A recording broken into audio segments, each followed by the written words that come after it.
Was there ever a moment that was like, maybe this isn't going to happen? I've had this shitty conversation. Doubt, for sure. Yeah. I've cried myself to sleep, 30 plus times on this journey, from rejections of retailers that I dreamed of being in. Welcome to a special edition of the Evolve Voices podcast at eTail. This year, we may have missed each other in the conference halls, but we caught up from hotel rooms, hallways, everywhere in between. This edition is all about the messiness of growth. I'm Edilsa, a brand advisor, and your U.S. host for Evolve Voices. Well, welcome to Evolve Voices, Jake. I'm so excited to have you. I'm so sad that we're missing each other live, literally by a few hours of you're now at eTail. I just left.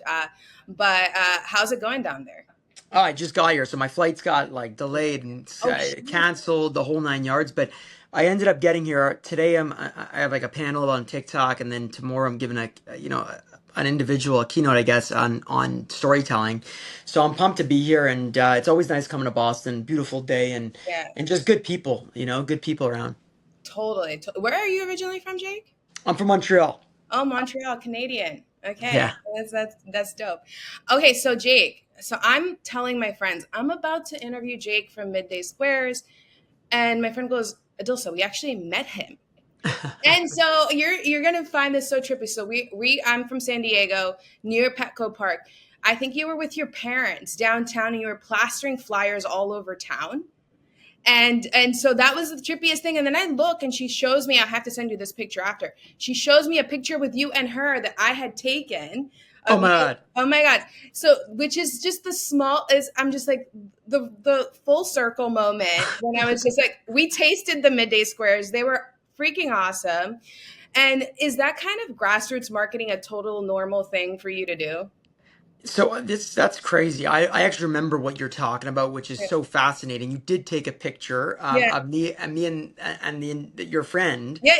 And we were there because somebody was doing billboards for us near the stadium, I think it was. And so then I had the squares, and for me, whenever I'm on the street or I'm on a plane or I'm in a restaurant, I'll always number one have some of the product with me, but number two is always try to talk to people. Why not? You have an opportunity when you're on the ground. You never know who you're going to meet or who how that could change your life, both professionally or business. So that's kind of a core value of mine is always just share your story loud and proud, and don't be shy out there. You never know. And this is a crazy small. I'm shocked that this is where it brought us back to. You never know, right? And so we do a lot of ground game stuff that's kind of like guerrilla, where we give out bars, we laugh, we make noise, we run into, we go into schools and get the students fired up.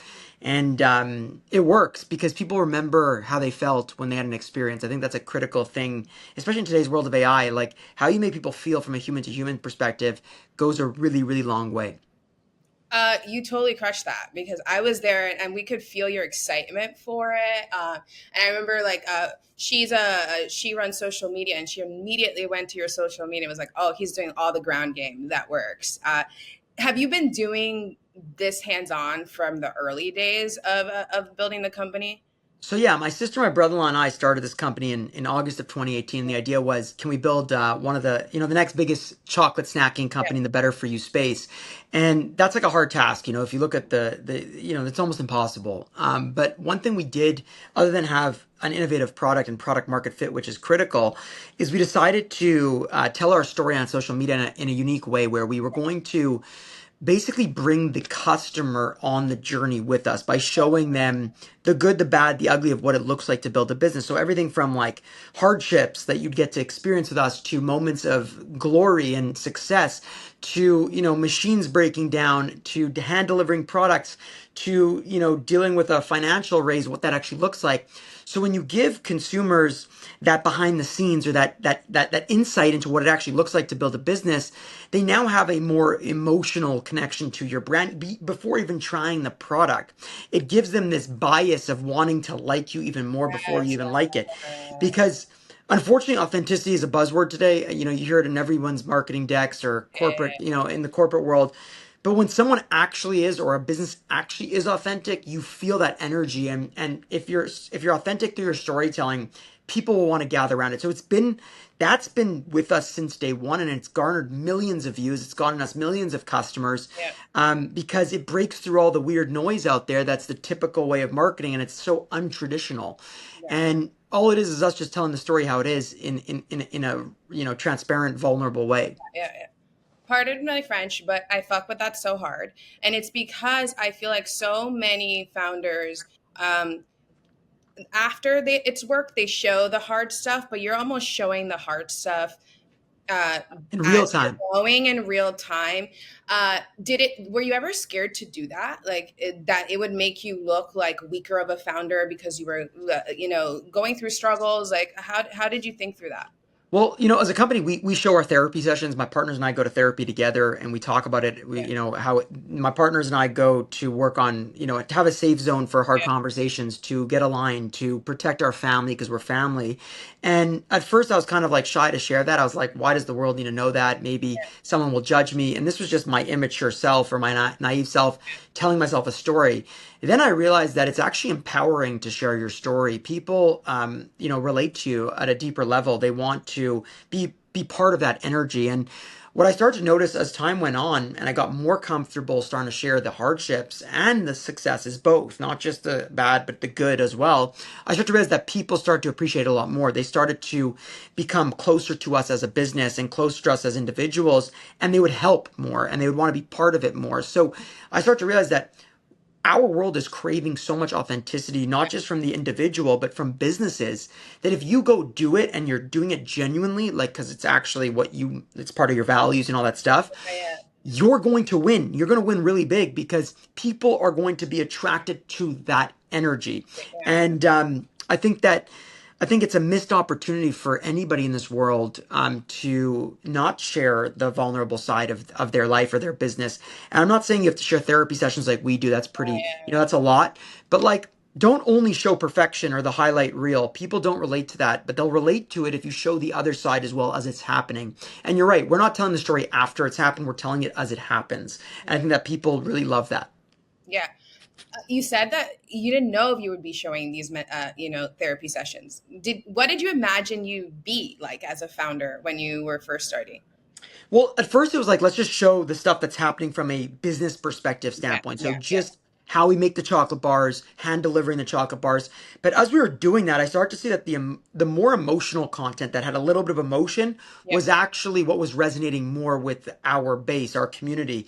And so I said to my partners, let's lean into the idea of actually just showing like the true good, bad, and ugly, and like how we feel, and not make it about us humans, but make the business not just about that transaction or that or moments of business, but flare in the emotional connection, because at the end of the day, we as humans are wired to understand stories rather than facts or like features or benefits. So when I start to say to our marketing team, start sharing the story of like everything, I start to notice that that was a way to break through all of that noise and actually win in this attention economy. And when you start to win in the attention economy, you actually spend less on your marketing. You're earning the privilege to communicate with the consumer. Today you have no choice as a business but to get the consumer to want to opt into your content, whether they want to follow.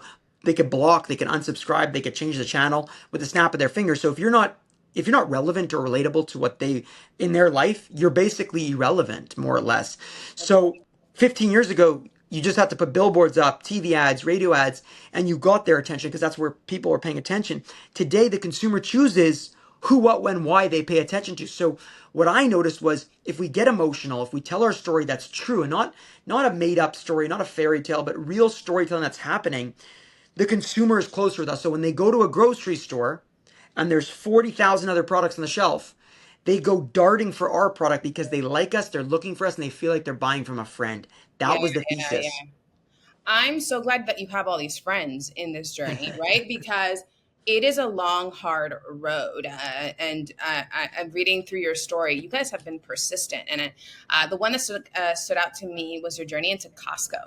It was a 3-year long journey and at one point Costco was like, well, we'll take you, but you have to enter our stores at a lower price point. Can you walk me through what that felt like when you heard it? from Costco? So first of all, Costco's a great partner, an amazing retailer. Their warehouses are phenomenal, and their members are even more incredible. Costco Canada took a chance on us almost a year ago to start selling, and we're nationwide, and now we're hopefully going to enter the U.S. as we continue to go in Costco U.S. The idea was that we first couldn't agree on certain things, and then they basically are very strict with their values and what they want, and I get it, I respect that. Yeah. And we just instead when we took the no's at the beginning, we didn't take them as a rejection. We said, okay, we'll come back with something more innovative, something that's more collaborative that we can make happen. And we kept coming back, and it wasn't working. And then we asked them, well, what can we do? And they basically said, well, there's something called a roadshow, a Costco roadshow, which is basically when you go in and you sample products to their members, and then they could buy them on the spot if they love them. And what that does is it shows Costco that their members either want this product or potentially don't want this product. And we asked our Costco buyers what the record was in terms of sales to break the record. We want to break the amount of sales in our Costco roadshow, and they told us the number, and we're not going to share it. But basically, we went out and we did everything in our power to prove to Costco that we could break that record. And we brought energy, we brought storytelling, we had the press come. We made so much noise that so many people showed up to support us and buy the product that we ended up blowing through the record. And that gave us, after the roadshows, that gave us a conversation where we can now work with Costco and be like, your members want this product, so let's figure out how we do this. And that's what we did. We figured it out, and then we started to sell there, in January of 2025.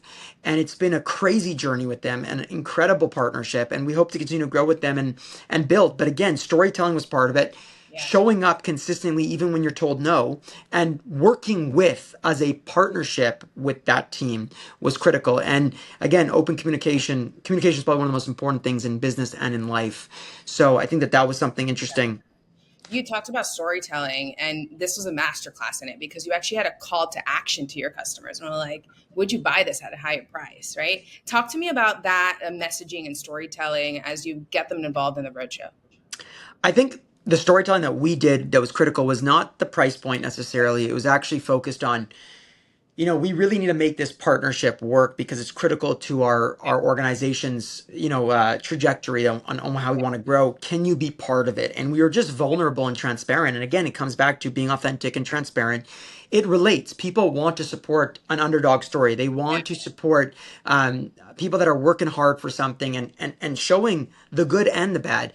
And it worked. And, we kind of gamified it on our social media where we as we were doing the day-to-day of the roadshows, we would kind of show how close we were to our goal at the end of the day.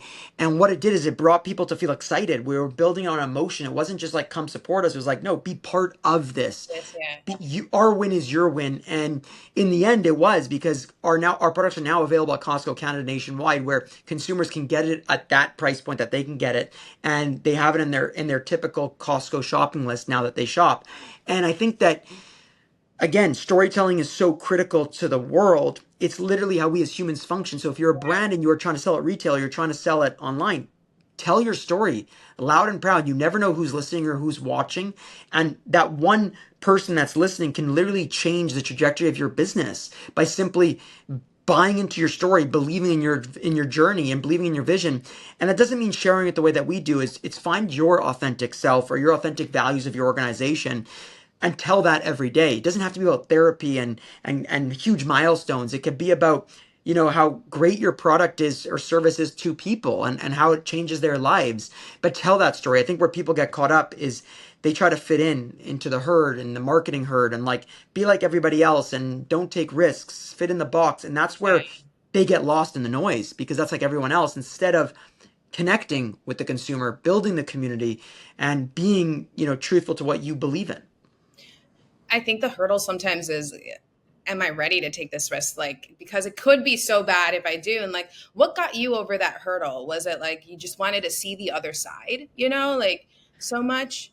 I think the truth is for me, what got me through this is I realized how powerful storytelling was early on. I started to see how people can react and feel from the way you storytell. So we once made a post about our therapy, and, we got tremendous amounts of inbound messages saying, thank you for being real. This is why we love you. This is so inspirational. Thank you for the courage of talking about this openly. And when you realize that your story can actually help somebody else, or your story can, build something greater than just what you're building. And that's kind of when I realized that at the end of the day, the only person stopping ourselves from sharing the story is yourself. You are the block in your own mind. And once you unlock that, you could see the benefits of what sharing your story is. Again, we've sold 60 plus million chocolate bars. And a big part of it obviously was product market fit, most importantly. But a second part of the idea of getting out there and getting people to try it was because of the storytelling. And it worked. Was it the proof point? Like you said, you had viral content before, that you had an engaged community, like before these record sales in this roadshow. Like, what gave you the signal that, oh, our community freaking loves us? Like We've been building it since day one, and I think that the strategy hasn't changed. It's we show you how we're building a chocolate company by showing you the good and the bad, literally giving you a glass door to watch us as we build it. Like I said, from raising money to legal battles to, devastating moments in the business where we almost can't make payroll and how we operate. All these things are like, it's the underdog story. It's the build up. It's the comeback. And these things are deeply related to human history. So humans' brains, like from time over ancestors have been wired to understand stories. So when you lean into it, they start to listen more. They want to engage more. So, building a community is not just, promoting your content, promoting your story. Building a community is being relatable, adding value, emotionally connecting. I think emotions is critical to community building. And we've been doing it for 7 years compounded. So when we got into Costco, our community came to support us because they wanted us to win. They wanted to be part of that winning. And it's not over yet. It's just, in my opinion, it's just getting started. But community also takes investment and time and effort and resources every day to continue to maintain it and grow it. It's like watering a plant. You got to keep watering it so it grows and thrives. Same thing goes for community. Yeah. You talked about you have confidence in your community. I mean, you've seen it time and time again. But like, what gave you confidence with a retailer like Costco? Was there ever a moment that was like, maybe this isn't going to happen? Like, I've had this shitty conversation. Doubt, for sure. Yeah. Doubt. There's moments I completely, I've cried myself to sleep, 30 plus times on this journey. Some of those moments were from rejections of retailers that I dreamed of being in. And what I realized in the end is a rejection doesn't mean never, or it's not going to happen. It's just, how can you come back stronger, more innovative, maybe with more data, more storytelling? How can you add more value to them to work with them? And that's the kind of, like, I don't lose hope. I think that's the lesson is that Costco was a 3-year process. Other retailers were 2-year processes. Other retailers were still in process over 4 years now, trying to just get in. And I think that the moment you lose the hope, or the moment you quit and stop trying, is quitting, and that's the failure. I don't believe failure is a bad thing. I believe it's a learning opportunity, and it allows you to go through something that others don't get to go through. But what bad failure is when you just stop and you give up on the process. And I think that you got to be willing to withstand immense amounts of pain on this journey. But that could be rejection, that could be failure, that could be going through hardships to get to success. And that's how I kind of look at this stuff. And, sometimes maybe you have to come back with a new price point, or maybe you have to come back with innovation, like on the product, or maybe you have to come back with a new promo plan. You got to just take the no's as not yet, and have respect for the retailer. Obviously, if they tell you not to message them again, obviously that's a different story. But if they're willing for you to come back for the next review, come back stronger, come back with more value, more energy, more optimism, or more de-risk the process. And you got to get creative. As an entrepreneur, you need to get creative. And that's what we did with Costco, especially. I'm trying to build a personal brand. I have been in doing marketing forever. I'm consulting now. I'm building a podcast, moderating panels, and I'm just getting started, and it's hard. And so I see this persistence, and I'm like, where did that come from? Was it little Jake being dismissed in high school? Like, where did that persistence and toughness and tenacity come from? I think I really want to win. And winning to me is being able to build something impactful that inspires, it sounds cheesy, but inspires people. So I like to go out there and spread good vibes and show the world that there's no one path. You win by being you. And that's the big vision of mine, and the why that's driving me is, if I could show the world that we could build a, hopefully one day, multi-billion-dollar chocolate company, a new age version of a chocolate company, then we'll have done it by being average people that were just unapologetic in ourselves, and we believed unconditionally in in our vision, and we made it happen. That will inspire a tremendous more a significant amount of people to believe in themselves, because I didn't have any food experience. I didn't know how to make chocolate bars. We didn't know anything. We had belief, we had execution, and some luck on our side, timing, and just the ability to withstand immense amount of pain for a long period of time and continue going till that card flips. And I think that's what drives me. When you say, like, is it dismissive in high school? I never succeeded in high school or college. I was always, more bottom of the class. But that's not really what the chip on the shoulder is. It's more just I like to feel alive every day, and living a life that doesn't make me feel alive makes life pointless. And getting to do what I do every day at Midday Squares, and in the company that I created, that makes me feel alive. Not to be your therapist, but I wonder if that's why, right? Because you weren't built for a classroom environment. I envision you like in San Diego when I saw you, and you were just out there convincing me, like, a classroom, you're like on your desk on a computer, it's restricted. And so, like, I wonder if that's it too. It's like It's you were, possible. yeah, who knew? But I respect the school system. I go back now and I give guest lectures a lot to university. I go back to my high school and fire them up. And I think the main thing I'm trying to show is take risks, believe in yourself, Yes, and yes. not there's not one path, and Yeah. there's many paths to, in quotation, success. And like I said, that's the impact I get to make is to go back and fire up that next generation. But like I said, for me, I get to work with my family, my sister and brother-in-law, which I love dearly, who I love dearly. They're epic operators, and I get to have an amazing team. We have an amazing team in Montreal and somewhere in the US. And I believe we're building something different and innovation. And innovation is fun. It's risky, it's unknown, it's mysterious. And it could flop tomorrow, or it could be the next biggest thing. Yeah, And yeah. I think knowing that is what fires me up. What's the next big goal? Like, when you look at where you're manifesting, is like, what's on that manifesting board?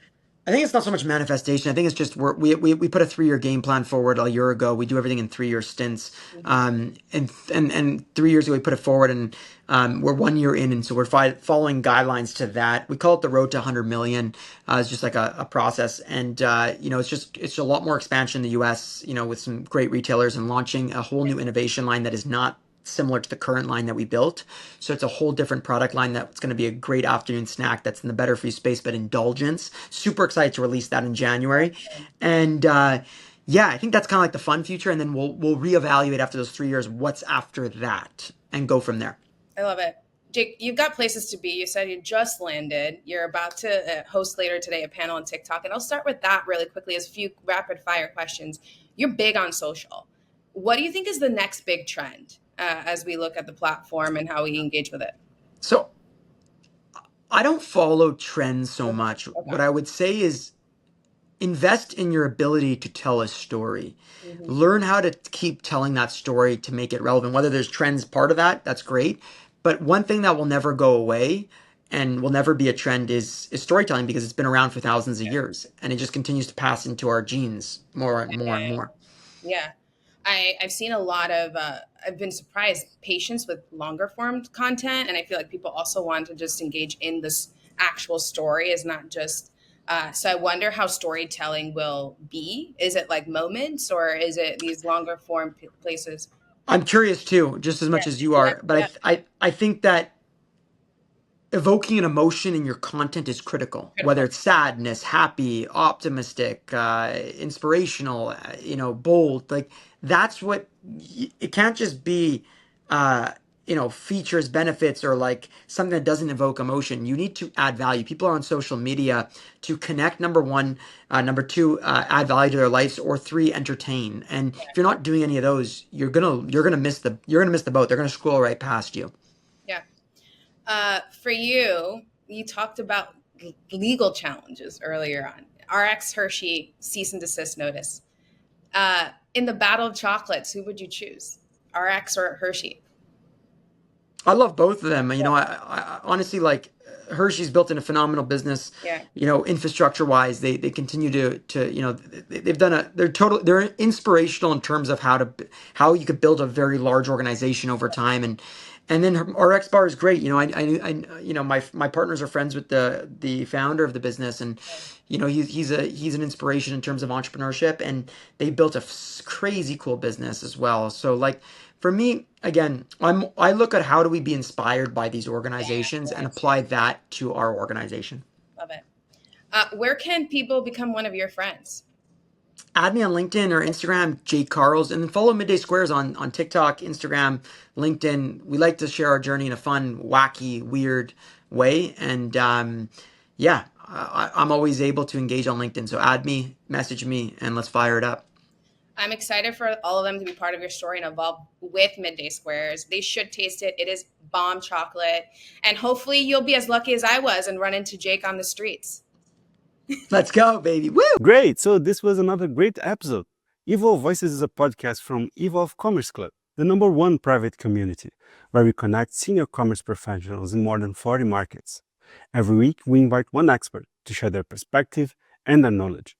If you want to know more about Evolve, look at the link in this episode description to request your invitation. I hope to see you in the next one. Bye.